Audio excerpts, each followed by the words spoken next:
ওর সাথে আমার ব্রেকআপ হয়নি, ও আমার সাথে কথা বলা বন্ধ করে দিছে। তো বলতেছে ওর সাথে তো আমার রিলেশন ছিল। বলছি কবে? বলতেছে ২৪ এর আ জুনের দিক থেকে জুনের দিক থেকে রিলেশন। ২৪ এর জুনের দিক থেকে রিলেশন মানে? বলতেছে হ্যাঁ। তো আমি বলতেছি ও তো আমার সাথে কথা বলাই বন্ধ করলো হচ্ছে আ 31st এর পরে। 31st এর আ দিন থেকে ও আমার সাথে কথা বলা বন্ধ করছে। কিন্তু তারপরে জানুয়ারিতে আবার আমারে ফোন দিছে, কথা বলছে। ঠিক আছে।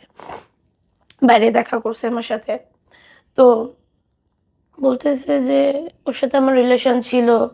ও আমারে এখানে নিয়ে গেছে, সেখানে নিয়ে গেছে। ওর হাতের যে ফোন, ওই মেয়ের হাতের যে ফোন, ওই ফোনটাও নাকি সে কিনে দিছে। তারপরে ডিসেম্বরের ১ তারিখ আমার জন্মদিন। তো ঐদিন আ তার আগের দিন সন্ধ্যাবেলায় আমাকেও ইচ্ছামতো অপমান করল। ইচ্ছামতো অপমান করল কেন? মানে বিনা কারণেই।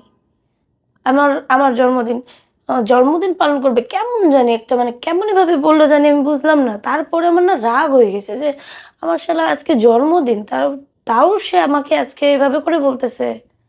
ন্যূনতম আজকের দিনটা অন্তত আমার সাথে একটু ভালোভাবে কথা বলতে পারত।